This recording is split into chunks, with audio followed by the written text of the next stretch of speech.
Hey, welcome back to another episode of Three Questions with Ellen Linnihan. You gotta sit through my little music, Ellen.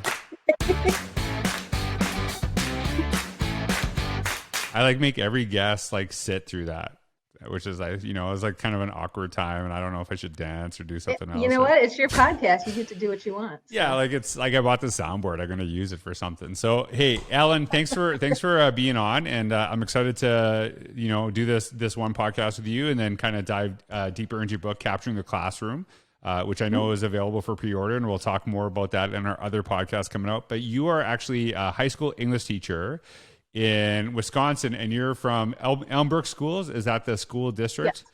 And I've actually been to Brookfield. Yeah. And I know several of your teachers. We just had Mike Muhammad on the podcast. So it's basically it's Wisconsin month on the Innovators Mindset podcast here. So, and you're not, I don't want to out you, but we had this talk before because you're not a big football fan. So I don't know if the people from Wisconsin are going to find that out. And I don't know if you get kicked out for not liking the Packers, but hey, Ellen, thanks so much for being here. And, when we were talking before, there's a lot of really interesting things that you're doing in the classroom, a lot of things that I know people will benefit no matter where they are. I know people are still kind of going in and out of remote and hybrid and all that stuff. And I know there a lot's going to benefit, and you're doing some really innovative things. And so as your career as a teacher, when you look back at your own educational career and maybe even think back as a student, who is a teacher that inspired you and why? Well, there are some pretty good top contenders here, I got to be honest. Mm-hmm. But I think if I have to pick just one, I'm going to go with Mr. Colby, who was a professor that I had in my freshman and sophomore years of college. I came in just kind of clueless. I mean, I always did well in school, and I hadn't really had to try very hard.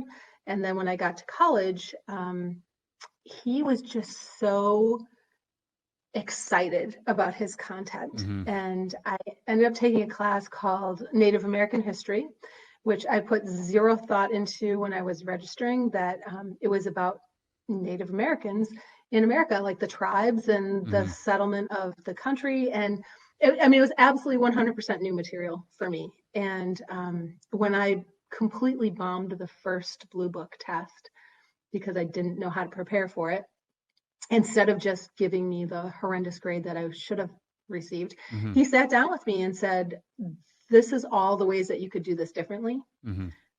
Now take it home, do it over, and bring it back to me. And he just did it once, but from then on out, I got A's on all of his Blue Books, and he, I took every class that he had, and I didn't know that I had that kind of interest in history until I had somebody who really, really loved the subject mm-hmm. and loved to teach it and cared about whether or not people were learning in his class. So shout out to Mr. Cole. Yeah, and it's interesting. Sorry, I got to give the shout out button.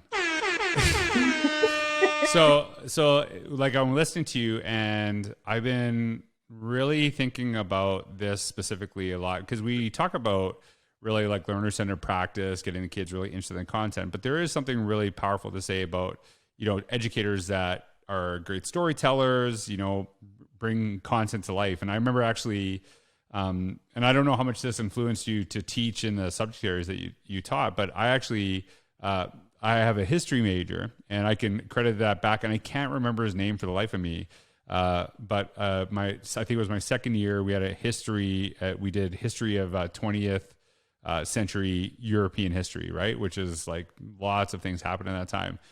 And I just could sit and listen to that man forever. And I actually never took notes, which cause it just, the way he told stories and the way he resonated with me, I remember he talked very fast. And it was kind of a jerk thing to say, but I thought it was really funny. He would just tell these stories, and they're really engaging. And I remember one of the students said hey, you're talking too fast. He's you're writing too slow. And he just said, sorry, I just spit all over the place. But I just remember him saying that, and he just kept going. And it was it was weird, because I can't say this person was a very warm person, or I don't even know if there's no way he would know who I was. Never know anything of this. but I got so interested in the content because of the way he would tell stories. And there's some, and like, imagine if he did actually know my name and actually did care about me, how much better that would have been. Right. But yeah, like there's something, he was so interested and he could just weave it in a certain way. And so, yeah, it's interesting. And so I think a lot of times when we talk about this stuff, I think, there's balances of those things. Like I want teachers that care about my kids, but I also want them to, bring content to life. So I really appreciate the answer. Now I'm going to be thinking about how I just like slobbered all over my face when I laughed at my own joke. So we're going to have that forever. All right. So there's going to be a GIF coming out of that and someone sees it. Okay. So lucky no one listens to the podcast. All right. So the next question, and we talked about this a little bit before. When you think of like the administrators you had, it could be someone you had as like maybe as a student. Like I can actually remember all my principals.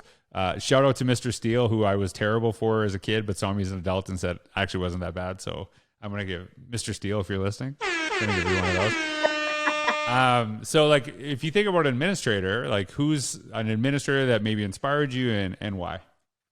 All right. So I definitely have an answer to this one now. Good.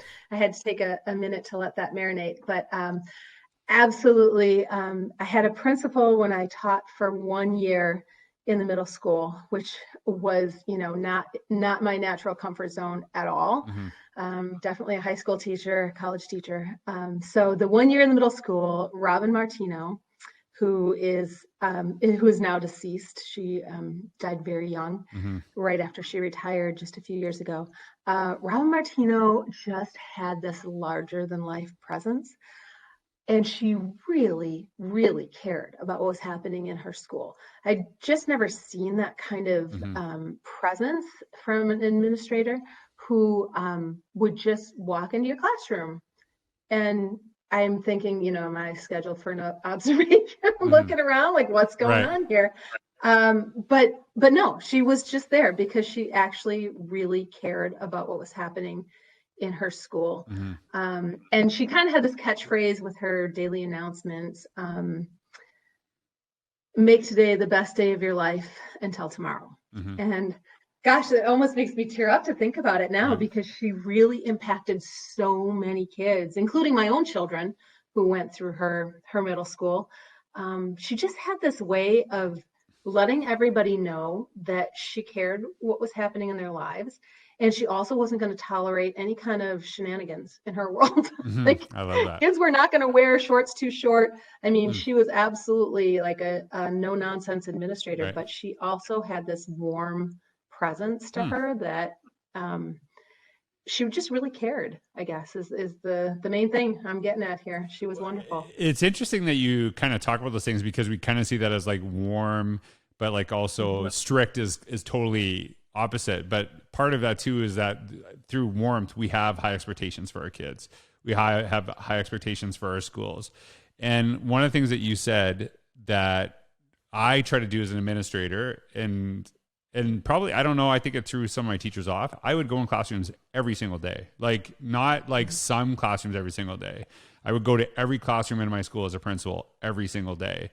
And part of it was that I actually didn't want exactly what you said is like, oh, like, am I doing something wrong? But it was like, I wanted people to get used to me in that space where it was just normal and they would just teach the way they taught. And just so people saw me as being supportive, but I really cared about what was going on in our schools. I really cared about what's going on in the classrooms. And when it bothers me to the sense that is like an exception. It's not a norm. And I think this is one of the reasons that I asked this question is because I want to highlight those administrators that are doing a real good job, but I also want administrators listening to this to kind of think like, hey, like what would they say about me, right? Am I like, is me being in a classroom an anomaly or is it the norm, right? And I think that's important.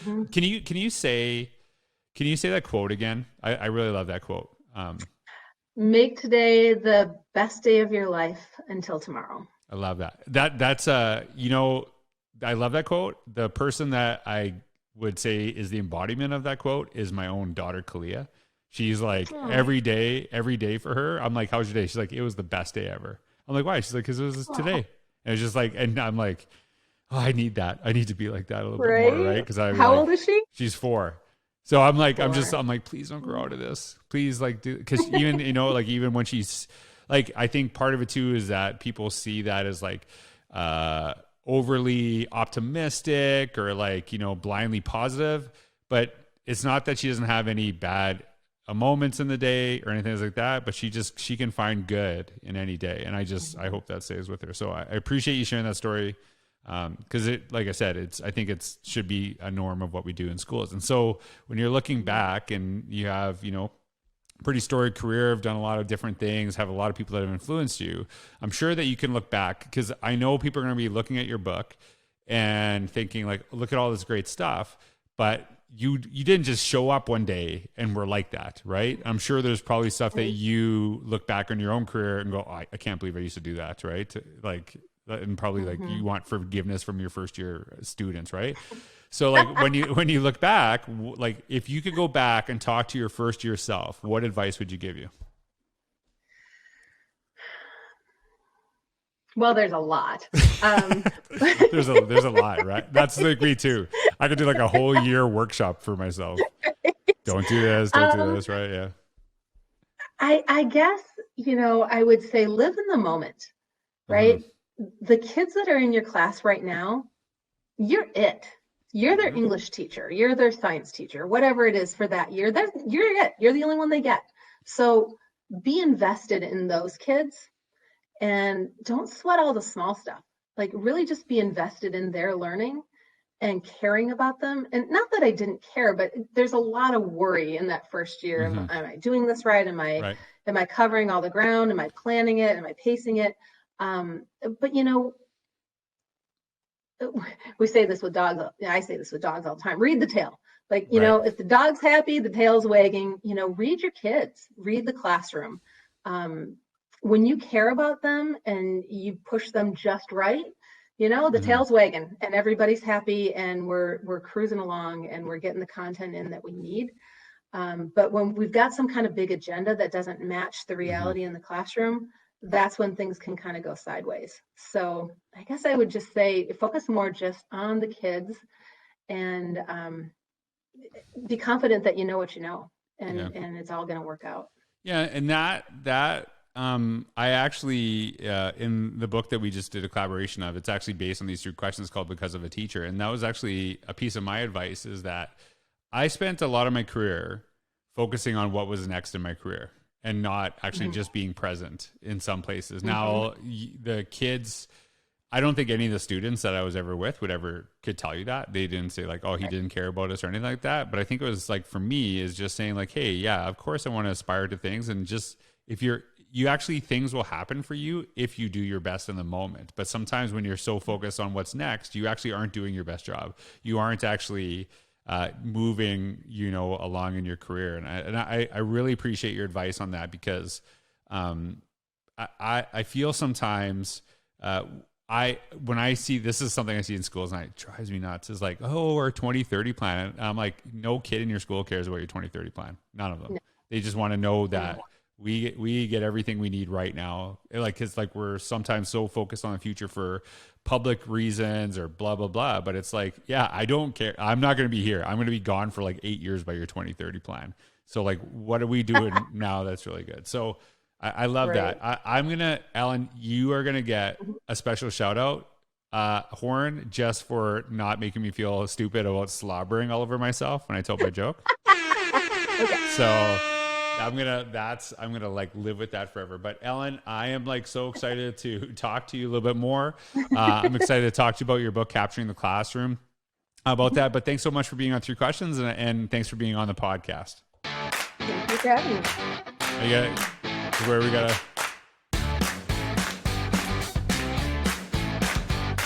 All right. Thanks for listening, everybody. Have a wonderful day.